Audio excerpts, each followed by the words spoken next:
6월의 어느 월요일, 오늘은 BBS TV의 인기 프로그램 우승택의 부자 양성 프로젝트 44 녹화가 있는 날입니다. 누구나 힘들다 아우성인 이 시대, 부처님 지혜를 담은 약사경을 통해 몸과 마음 모두 진짜 부자가 되는 법을 전하고자 시작한 부자 양성 프로젝트 44. 뜨거운 조명 아래서 2시간이 넘는 열띤 강의가 끝나고 지칠 법도 한데 서둘러 길을 떠나는 우승택 교수. 그가 향한 곳은 강남에 자리한 자신의 일터 ST 생테크 연구소입니다.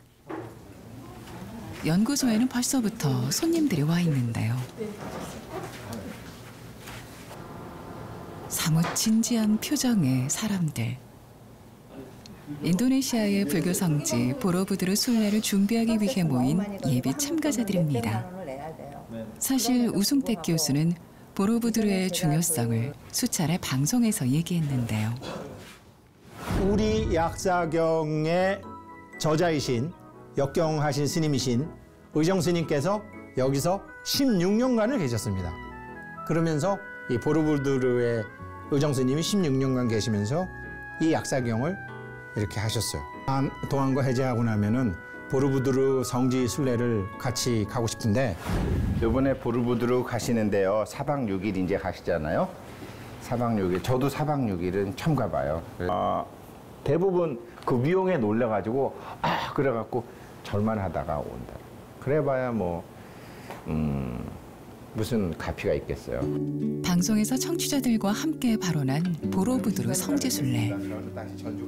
천년의 신비를 간직한 그곳에서 우리는 무엇을 보고 듣고 느끼게 될까요? 봄꽃이 모두 지고 붉은 장미가 한창이던 지난 6월, 부자양성 프로젝트 44 애청자들이 설레는 마음으로 한자리에 모였습니다. 오늘은 우승택 교수와 시청자들과의 약속이 드디어 이루어지는 날.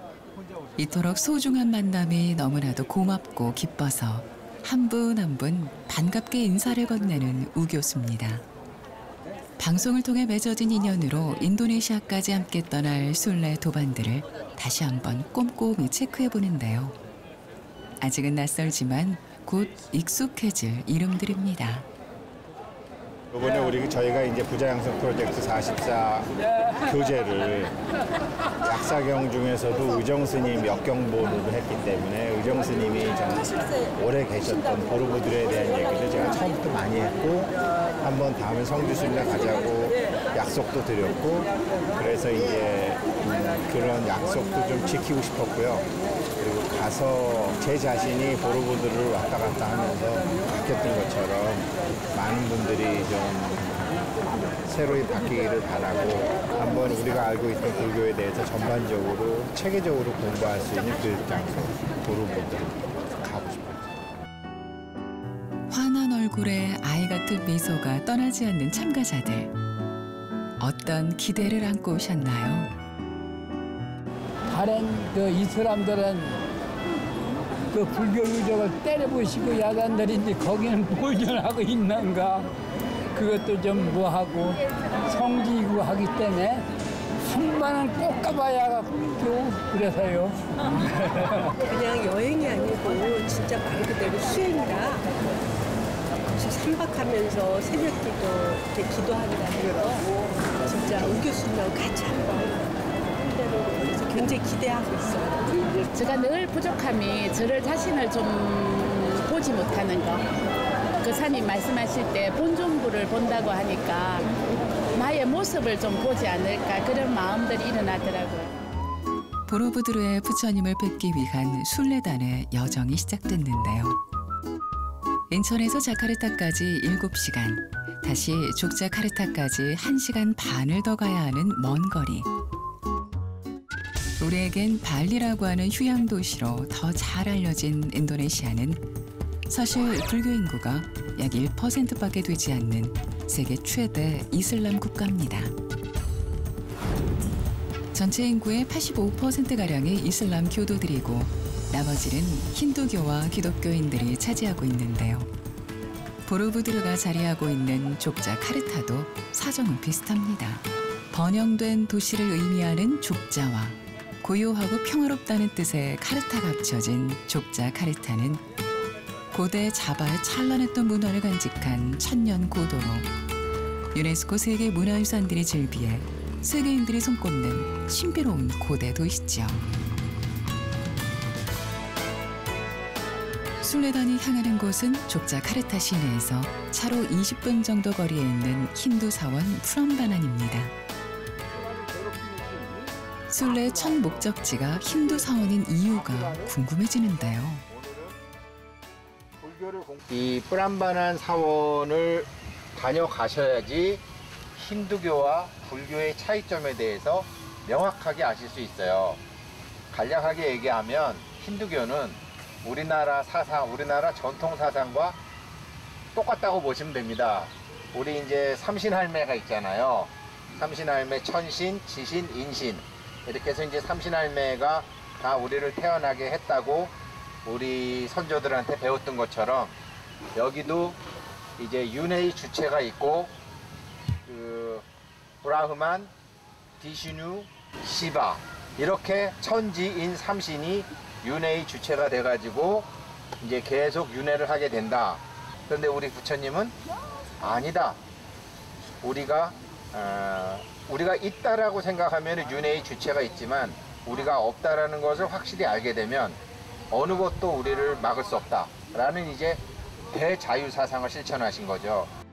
9세기 무렵에 지어진 프람바난 사원은 힌두교의 3대 신인 브라흐마와 시바, 비신누에게 봉헌된 자바를 대표하는 건축물입니다.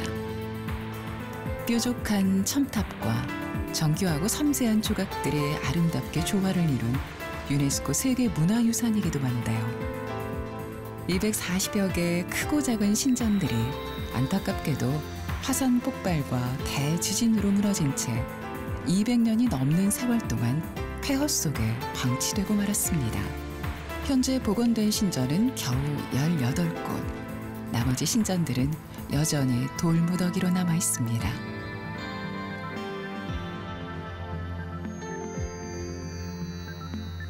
프람바난 사원에서도 가장 중심이 되는 곳은 높이가 47m에 달하는 거대한 시바 신전입니다.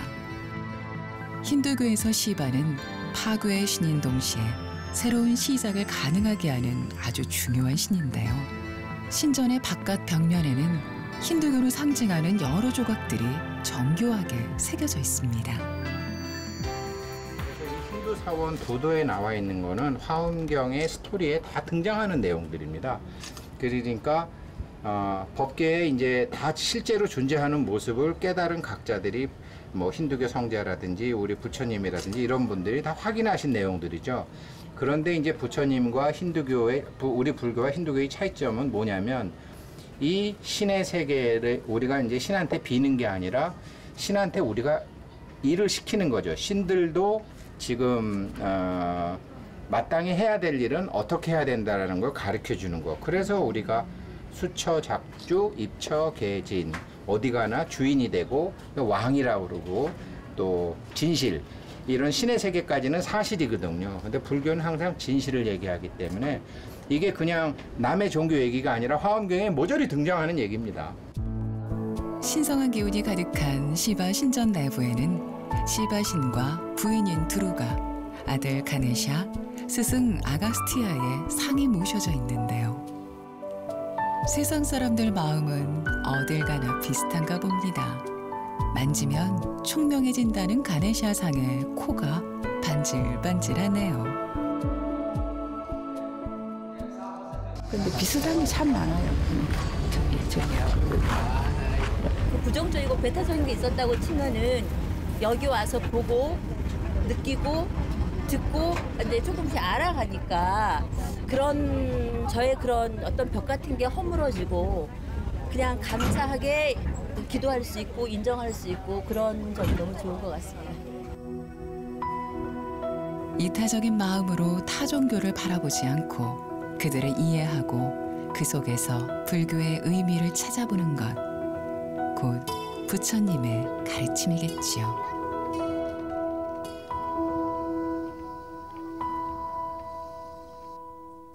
순례단의 발걸음이 다시 멈춘 곳은 프란바난 사원에서 북동쪽으로 약 2km 떨어진 곳에 위치한 플라우산 사원입니다.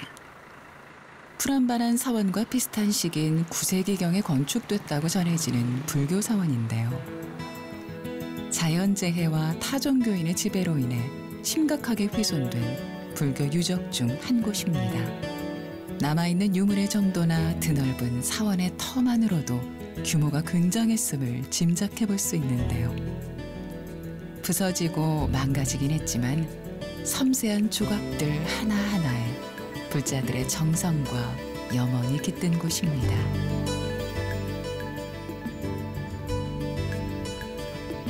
이 많은 유적들이 언제 다 복원될지, 과연 복원이 완성될 수는 있을지, 소중한 성보가 돌무더기처럼 쌓여있는 길을 걷는 사이 순례단을 이끄는 우승택 교수의 표정이 점점 굳어져 갑니다. 무거운 마음으로 들어간 플라우산 사원의 내부도 처참한 상황이긴 마찬가지입니다. 불에 탄 듯 검게 그을리고 원래의 모습을 알아보기 힘들 정도로 부서진 상태로 모셔져 있습니다.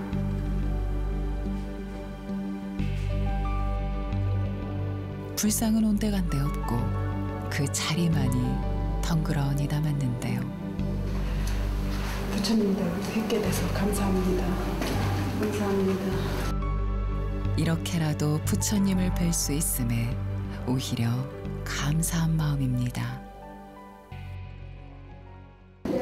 우리나라 같은 경우에는 이렇게 좀 불상들이 이렇게 훼손이 됐을 때는 좀 복원하는 그런 것들이 많이 있잖아요. 근데 여기서는 지금 그런 것들이 너무너무 힘들게 거라는 생각에 제 마음이 많이 아픕니다. 난 막 눈물이 나. 너무해, 그죠? 어때요? 나는 이룰 수가 있나 싶어. 왜 이렇게 다 부처님이 누가 가져간 거잖아요, 그죠? 우리 불교가 이렇게 될까 봐, 한국 불교도 이렇게 될까 봐 걱정돼. 진짜 걱정이야.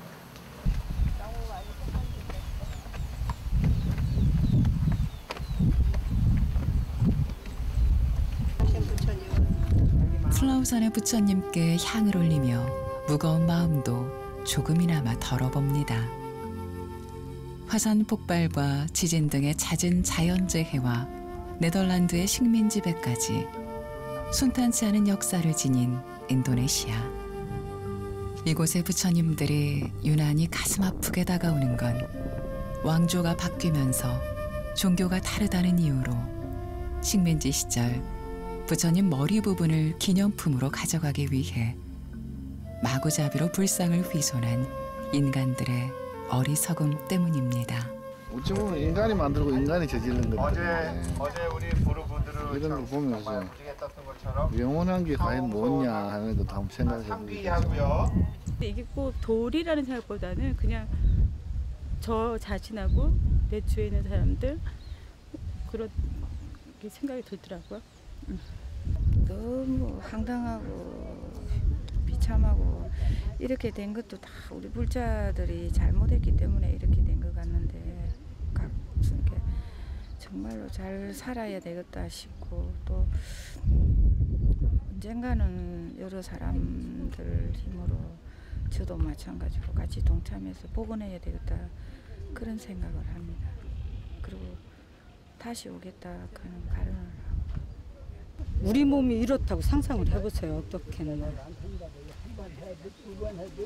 너무 가슴이 아파요. 가슴이 정말 이럴 때 가슴이 미어진다 그래야 되나? 가슴이 너무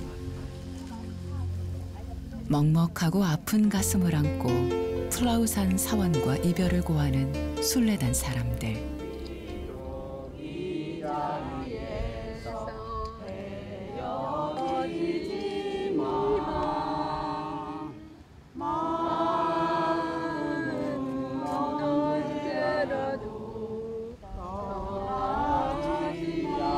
간절하게 맞잡은 두 손 위로 눈물보다 뜨거운 마음이 흐릅니다.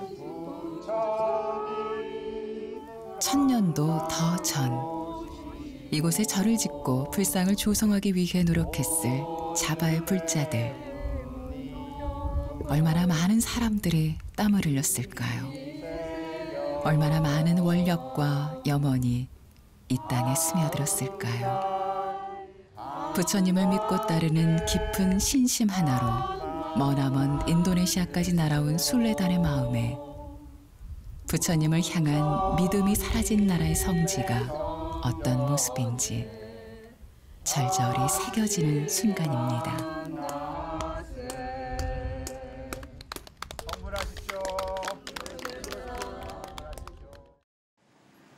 다음 날 화창하게 그지없는 족자 카르타의 날씨. 뜨거운 햇살을 가로지르는 순례단의 발걸음이 가벼워 보이는데요. 순례단을 기다리고 있는 건 우리나라에선 좀처럼 만나기 힘든 진짜 마차입니다. 저는 마차 처음 타봐요. 아유, 나는 장가 갈 때 마차 타고 장가 갔거든요. 장가 갈 때 마차 타고 그다음에 타보죠. 난생 처음 또는 아주 오랜만에 설렘을 가득 안고 오른 마차. 우리를 어디로 데려다 줄까요?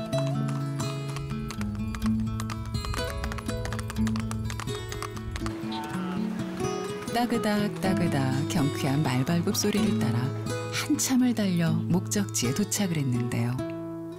오늘의 순례지는 대나무 숲에 있는 사원이라는 의미를 지닌 먼듯 사원입니다. 외관은 힌두교 사원과도 비슷해 보이지만 인도네시아에서 유일하게 3존 석불상에 모셔진 불교 사원인데요. 8세기 중반에 건립돼 보로부드르 사원보다 오래됐다고 전해지는 이곳 역시 세계문화유산으로 등재된 족자 카르타의 대표 유적지죠. 먼듯 사원의 바깥벽은 31개 부처님 이야기로 빼곡합니다. 인도에서부터 전해진 경전의 이야기에 자바인들의 상상력이 더해져 탄생했을 다양한 부처님의 일화들. 글자 대신 조각으로 전하는 부처님 가르침을 보며 1000년 전 자바의 불자들도 지금과 똑같이 감동을 받았을 겁니다.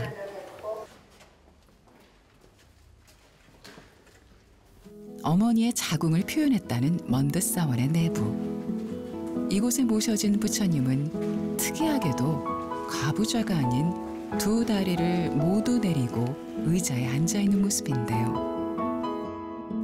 으른하면서도 자비로운 미소로 세계 3대 미불이라 칭송받고 있는 아름다운 부처님이십니다. 가운데 자리하신 부처님을 중심으로 왼쪽에는 반가 관음상, 오른쪽에는 반가 문수상이 협시보살로 모셔져 있지요.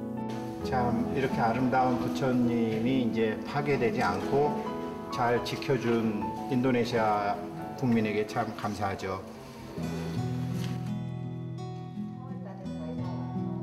플라우산 사원과는 달리 잘 보존돼 온 불보살님들. 1000년의 세월 동안 중생의 마음을 밝혀왔을 미소에 저절로 고개가 숙여집니다.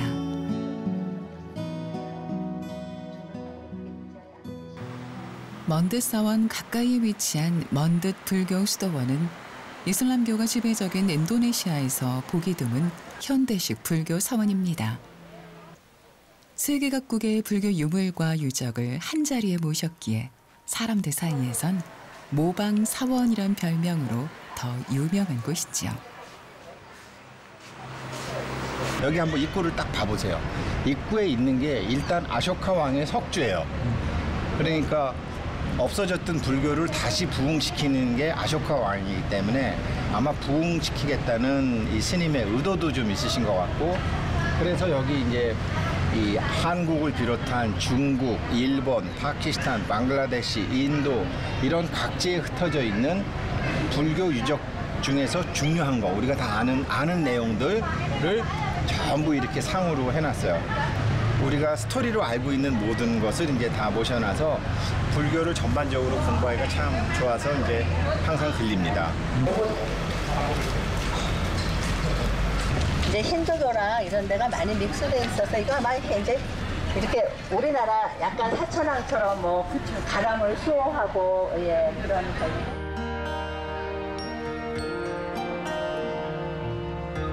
모방사원이라고 하는데 저는 이 조형물이 모방이냐 진품이냐가 중요하지 않고 내 마음에서 모방이냐 진품이냐를 보는 내 마음가짐이 중요하다고 생각합니다.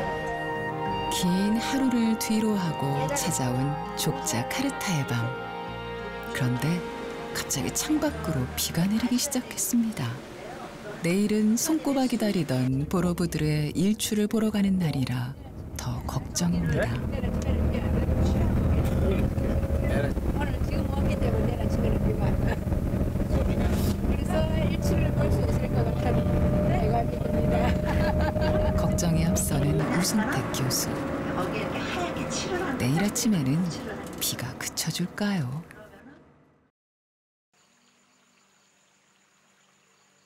다음 날 이른 새벽.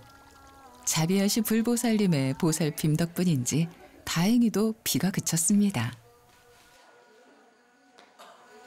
비 안 오니까 괜찮죠? 내가 넌 됐지? 다행이네요, 진짜. 네. 우리가 기도하러 오서 공부하러 온 사람들인데 뭐 비가 오겠습니까? 한숨도 못 잤어요. 마음이 설려가지고 빨리 아침이 됐으면 좋겠다 생각했어요. 올라가서 뭔가 스스로의 변화가 많이 일어났으면 놓치지 않고. 밤잠을 설칠 정도로 큰 기대를 안고 순례단의 발걸음이 드디어 보로부드르로 향합니다. 가파른 계단을 쉼없이 올라야 하는 상황. 칠흑 같은 어둠 속에서도 서로를 비춰주는 도반들이 있기에 두려움은 반이 되고 용기는 배가 됩니다. 깊은 서원을 품고 오른 보로부드르 정상. 보로부드르의 일출을 보기 위해 전 세계에서 모인 사람들이 자신만의 방법으로 태양이 솟아오르길 기다립니다.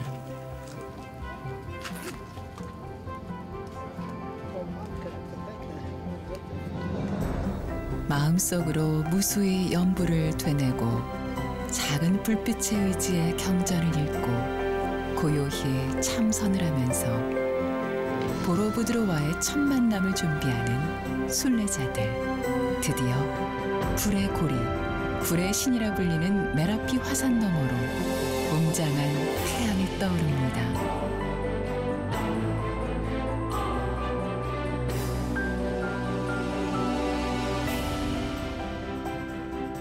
부처님의 가르침을 오롯이 담은 또 하나의 작은 우주, 보로부드르 사원이 그렇게 세상의 모습을 드러냈습니다.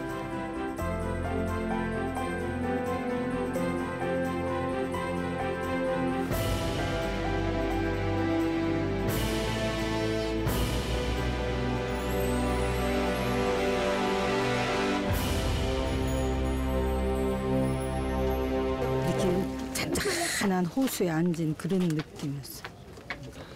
뭐 말로는 표현할 수가 없네요. 그 심정을 뭐 황홀경이라 하는가요? 뭐 그런 것 같으네요. 저희들은 항상 부처님이 우리보다 높은 단상 위에 있는 것만 봤는데 저보다 더 밑에 칸에 부처님 모습이 딱 보이는 거예요. 그걸 보는 순간 그 부처님 뒷모습이 나무 일광보살, 나무 일광 식재보살. 와. 근데 해 뜨는 거 보면은 본전 찾은 것 같고, 해 안 뜨면 손해 본 것 같고, 그런 바보 같은 생각을 했는데, 여기서 무명이 뜨면 저 해랑 상관없다 이거. 우리 1년에 뭐 연말에 해맞이 하러 가지만 그 해맞이가 자기 무명에서 해가 뜨면 그 해가 대박 나는 거고, 동해 앞바다에서 그렇게 뭐 추운데 난리를 쳐서 거기서 떠봐야 여기서 안 뜨면 그 해 1년 깜깜이라는 거죠. 같은 이치로 나 그거 오늘 알았네요. 세계 7대 불가 사이의 하나인 보로부드르가 세상에 알려진 건 불과 200여 년 전 한 영국인에 의해서입니다. 자바 식민지의 부총독이었던 토머스 스탠퍼드 래플즈가 화산재와 밀림에 감춰져 있던 거대한 석조 건축물을 발견한 것이요. 이후 보로부두르 사원은 1900년대 초반에 1차 복원이, 1973년부터 10년 동안 2차 복원이 진행됐습니다. 2차 복원 사업이 시작되기 전 준비 기간에만 무려 50년이 소요된 대적불사였죠. 언덕 위의 사원을 뜻하는 보로부두르는 기네스북에 기록된 세계에서 가장 큰 불교 사원입니다. 6개와 색계, 무색계 이르는 불교의 세계관을 사원 전체가 형상화하고 있는데요. 모두 504분의 부처님이 머무시고 경전의 내용을 새겨넣은 회랑의 조각이 1460개에 달하는 보로부두르를 가리켜 사람들은 지상의 만다라라고 부릅니다.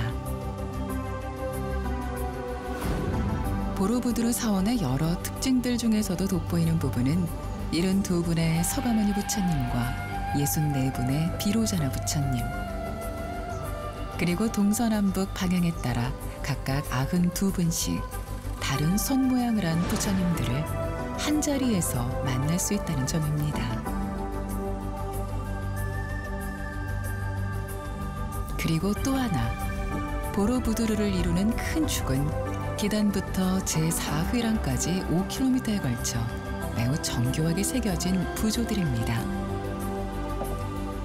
부처님 일대기부터 자타카와 아바다나와 같은 초기 경전들, 거기에 달승경전인 화엄경 이 법계품에 담긴 선제동자의 순례 이야기까지, 경전 속 부처님 가르침들이 끊이지 않고 이어지면서 한편의 대서사시를 이루고 있는데요. 짧은 순례 기간 동안 한 장면 한 장면 자세히 살펴보기란 불가능할 정도죠. 먼 옛날 인도를 배경으로 하는 불교의 경전들이 자바로 전해져 돌에 새겨진 조각의 형태로 새롭게 거듭났습니다. 성실하고 신심 깊은 조각가들은 경전의 내용을 이해하고 표현하기 위해 무던히도 애를 썼겠지요. 이름조차 남지 않은 그들의 노력이 지금의 보로부두르 사원을 잇게 한 가장 큰 공덕이라 해도 과언이 아닐 겁니다. 회랑에 새겨진 경전의 이야기들을 따라 보로부두르 사원을 오르고 오르다 보면 우주의 중심인 수미산을 표현한 정상에 다다릅니다. 언덕 위에 검은 거탑이라 불리는 수많은 스투파가 조성돼 있는 신비로운 곳이죠. 화사하게 펼쳐진 거대한 연화대 위에 우아하게 얹혀있는 둥근 종 모양의 검은 탑들. 그 안에는 단아하게 가부좌를 틀고 계신 부처님이 모셔져 있습니다.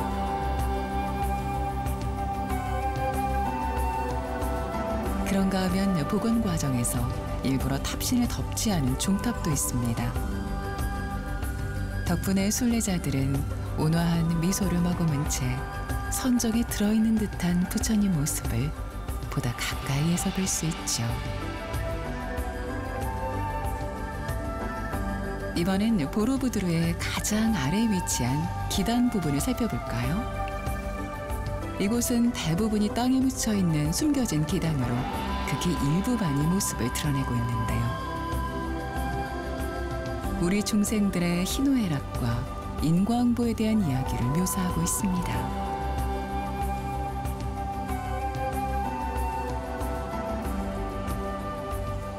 여기가 이제 우리가 사는 모습, 일반 이 시꺼먼 중생들이 사는 모습이 이 밑에 기단부에 있는데 다 땅에 묻고 세 개만 저기다 해놨어요.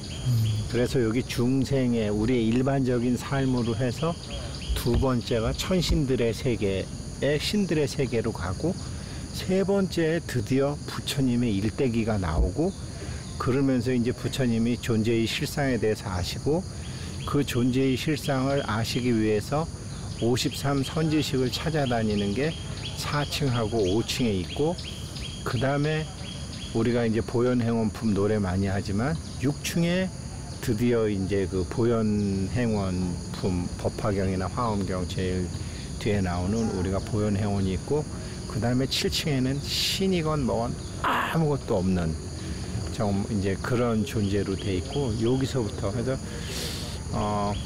항상 이제 오면 여기서부터 이제 신고식을 해야죠. 맨발로 이렇게 해서 평생을 맨발로 오직 중생구제를 위해 한 길을 걸으셨던 부처님.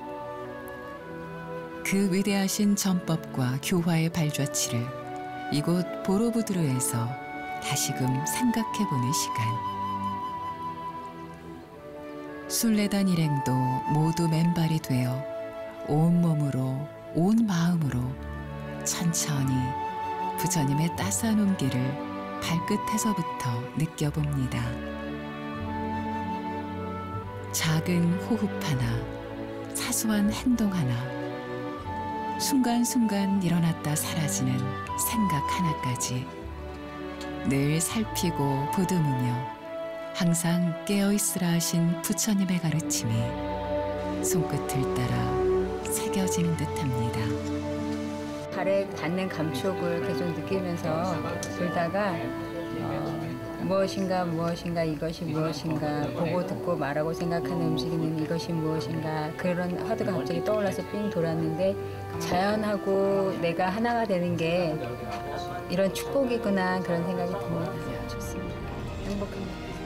너무 감사하고 이렇게 정교하게 이렇게 부처님의 이 발자취를 표현했다는 게 뭐라고 이 감회를 감히 상상도 못할 정도로 감사해요. 캄보디아의 앙코르와트, 미얀마의 파간과 더불어 세계 3대 불교 유적으로 일컬어지는 보로부드르 사원.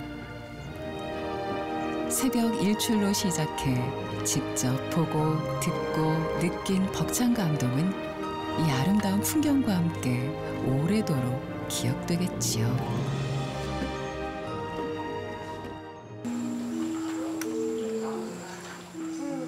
보로부드르의 밤. 피곤할 법도 한데 순례단의 이야기는 밤늦도록 이어졌습니다. 좋은 도량에서 제가 기필코 모든 영가를 입어등락시키리라 하는 그런 각오를 딱 세웠거든요. 그래서 아주 기도하는데 좀 밝은 기운이 있고 좋았습니다. 그럼 이제 인도네시아 이제 우리 마지막에 나갈 때 이렇게 이제 앞으로는 복지를 대상을 찾는 거였죠. 이제 복이 꼭 돈으로 짓는 것도 아니고 힘으로 짓는 것도 아니고 얼마든지 이렇게 돼 있어요. 제가 보살님이 내가 복을 지어서 일체 조상님대로 천도해야 되겠다라고 생각을 딱 하시잖아요. 예를 들면 중학교 2학년 때 별로 친하지도 않았던 친구가 나타나요. 혹은 아들 친구가 멀리 나타나요. 어머니 안녕하세요. 이런 식으로 해갖고 이게 이렇게 되는 거구나. 그래서 지금 오늘 가졌던 생각을 꾸준히 갖고 계시면은 이게 부처님이 말씀하신 연기라는 게 이런 거구나라고 느끼시게 돼요. 이야기를 나누다 말고 급히 카메라를 켜는 사람들. 도대체 무슨 일인가요? 감사합니다. 너무 멋있다 진짜. 오로라 같지 않아요? 그러게. 어둠에 쌓여있던 보로부드르 사원이 한순간 빛을 발하기 시작했습니다. 캄캄했던 밤하늘을 푸르게 밝힌 보로부드르 사원. 천년을 이어온 신비로운 만큼이나 환상적인 빗줄기를 세상을 향해 내어놓습니다. 무명에 둘러싸인 중생들을 진리의 등불로 밝혀주셨던 부처님을 생각하며 순례단은 함께 명상의 시간을 가졌는데요. 낯선 이국 땅에서의 이 독특한 체험이 앞으로의 일상을 보다 힘차게 더 정진해 나아가게 하는 소중한 원동력이 돼줄 겁니다.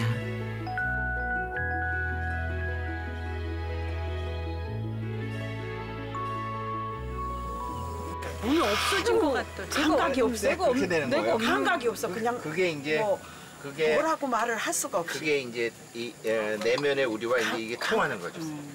이제 모든 것이 상이잖아요. 우리가 모든 것이 범소유상이잖아. 그래가지고 딱 명상을 해갖고 저 보르부드로 저 이제 발광한 저거를 딱 생각을 하시는 거야. 네. 그 상태에서 서울에 앉아 계시건 지하철에 앉아 계시건 발이 또 안 저려요. 네. 그렇겠어요. 네, 이게 다 상으로 하는 거기 때문에. 이거는 나만 느끼나? 조상님들 다 제가 느낌이 다르세요? 많이?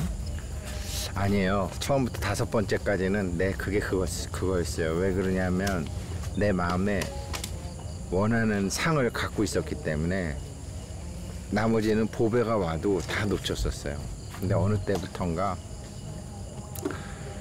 그러니까 금강경이 맞는 것 같아요. 일체유의법 여몽환포영이 거기서 이제 위가 의도할 위인데 내가 의도해서 뭘 한 거는 다 그냥 없어지는 것 같아요. 여몽환포영처럼. 근데 전부 다 가만히만 있어도 반연되어서 다 자기의 서원에 따라서 반연돼서 착착착착 가는데 괜히 우리가 어떤 의도를 해갖고 그게 항상 여몽환포영 여로결교전 이렇게 되는 것 같아요. 그게 어느 정도 느낌에 온 다음부터는 여기서 어떤 서원, 사홍서원처럼 큰 건 아니더라도 요즘 약사경 44대원 같은 그런 서원을 갖고 의도하지 않으면 모든 것은 저 이제 우리 보르부들에 있는 부처님, 보살님, 신장님들이 착착착착 반연해갖고 이제 내 눈앞에 나타나는데 각자 눈앞에 나타나는데 문제는 그 인연을 정말로 사심없이 잘 대하고 다루고 만지고 할 수 있느냐 없느냐가 실력이죠. 그게 실력인 것 같아요. 근데 이제 인연이 나타나면 또 중생심이 발동이 돼가지고 그렇죠 뭐 이제는 안 그래야지. 밤늦도록 불을 밝힌 보로부드르 서원과 함께 순례자의 밤도 깊어갑니다. 다음 날 아침 눈부신 햇살 속에 순례단이 길을 나섰는데요. 잠시 후 도착한 곳은 보로부드르 박물관. 안으로 들어서니 아직까지 제자리를 찾지 못한 보로부드르의 유물들이 가득합니다. 언제 보아도 불자들의 마음을 안타깝게 하는 머리가 없는 불상들도 마당 한켠을 채우고 있는데요.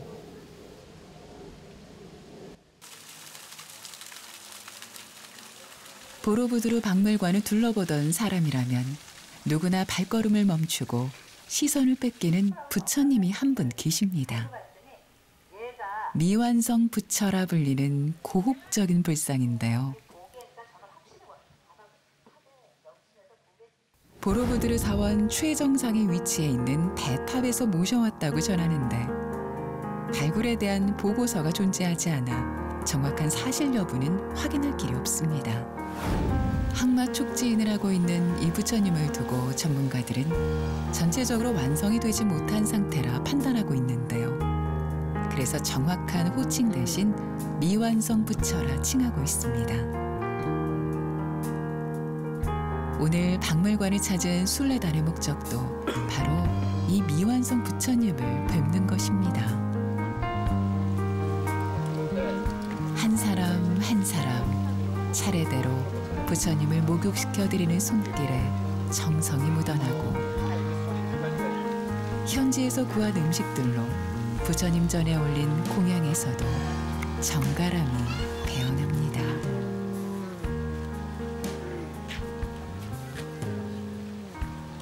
지금 저기 계신 부처님이 누구시죠? 뭐라고 그랬죠? 미완성 부처님이 몇 분이 계시죠, 우리나라에? 인구수 많군요. 5천만 명이 계시죠.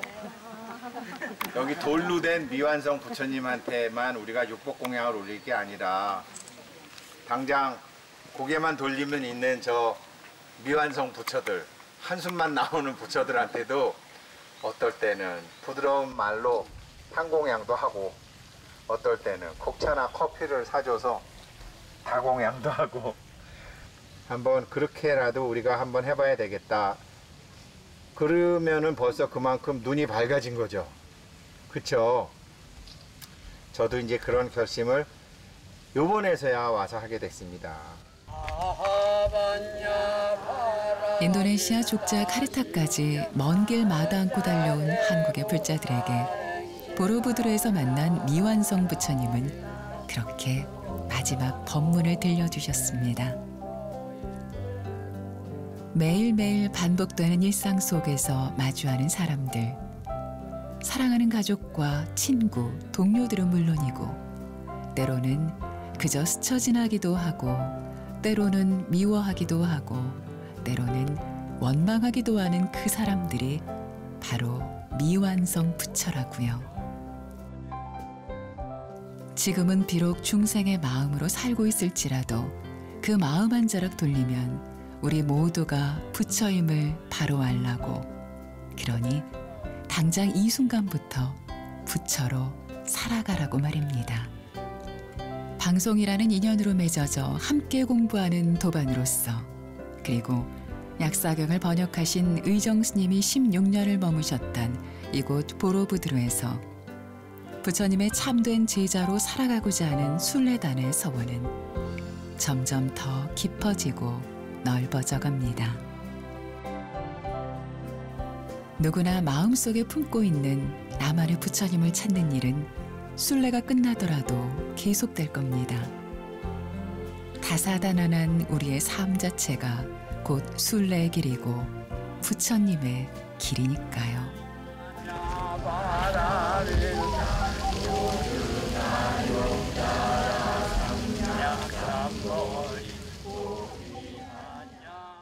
예전 같으면은 막 뭐 아이들, 남편, 뭐 돈, 이런 건강 이런 발언이 많이 이렇게 담아졌을 텐데 그런 발언들이 많이 줄어들었더라고요. 조금은 제 자신에 대한 그런 서원이라 그럴까? 그리고 반드시 회양해야 되겠다는 그런 다짐이 더 두꺼워진 것 같아요. 내가 조금이나마 남한테 이렇게 베풀 수 있는 말 한마디, 내가 남한테 아픈 마음을 조금 달래줄 수 있는, 마음을 줄 수 있는 마음 있으면은 내가 기꺼이 하겠다는 그 마음으로 보면서 느꼈어요. 바쁘고 또 짜여진 스케줄과 또 나름대로 어떤 그 경제적인 문제, 시간적인 문제, 여러 가지 문제가 있겠지만 저는 그렇게 권하고 싶은 게 정말 자기 자신을 한번 돌이켜봐라. 또 내 자신을 한번 돌이켜보자. 그걸 꼭 권하고 싶어요. 바쁘게 살다 보면 자기도 잊은 채 살기 쉬운데 어느 순간에 정말 내가 후회 없는 인생을 살고 있느냐. 이 순간을 돌이켜볼 수 있는 기회를 가지는데 좀 용감해야 되겠다. 또 나름대로 그런 데 대해서 뭔가 좀 큰 마음을 먹고 그렇게 할 수 있는 기회를 한번 가져보라 하는 이야기를 꼭 전해주고 싶습니다. 어둠 속에서 밝음까지가 나타나는 여러 과정, 그리고 자기 마음의 변화, 이런 것이 이제 우리한테 큰 울림이 됐을 것 같고요. 정말 우리는 12연기의 처음인 그 무명을 밝히는 게 꿈이잖아요. 그래서 내 마음의 무명을 밝혀야 되겠다라는 발심은 여기 그 마음을 탁 격발시키는 데는 여기가 참 좋은 것 같습니다. 그런 면에서 아무튼 이번에 처음이었지만 앞으로도 정말 한국 불교의 어떤 큰 교육장 아니면 재발심하는 장소 그렇게 됐으면 좋겠습니다. 오늘 또다시 보로부두르를 올라봅니다. 깊은 명상으로 호흡을 고르고 고요히 때를 기다립니다. 이들이 지금 이 자리에서 이토록 간절하게 바라는 것은 무엇일까요? 경전에서 부처님은 이렇게 말씀하고 계십니다. 모든 존재를 고루 비추는 저 태양처럼 따뜻한 눈으로 중생을 보라.